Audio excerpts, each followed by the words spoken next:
Pasi u është dhënë një fatkeqësor prej më shumë se një javë të gjithë tregtarëve, qofshin ato lokale apo edhe të ushqimores, si të atyre të produkteve bujqësore, të cilët kishin zaptuar trotuaret, tashmë Bashkia Malësie e Madhe ka ndërmarrë aksionin për lirimin e këtyre të fundit, por jo vetëm. Në këtë mënyrë, në bashkëpunim me Policinë e Shtetit dhe Policinë Bashkiake,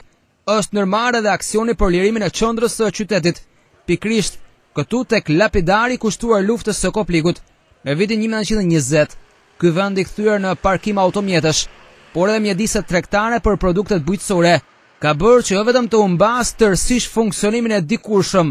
ato të lulishtes për qytetarët, por tashmë duke u kthyer në një mjedis ndotës e as pak të kulturuar, edhe të përshtatshëm për qendrën e qytetit të Koplikut. Pikërisht për këtë aksion të ndërmarrë nga administrata e Bashkisë Malësie e Madhe, është bërë me dije se ky aksion nuk do të jetë vetëm për ditën e parë, por do të jetë i shtrirë në kohë, në mënyrë që të lirohen të gjitha hapësirat publike të qytetit të Koplikut dhe gjithçka tjetër në vendin e dur.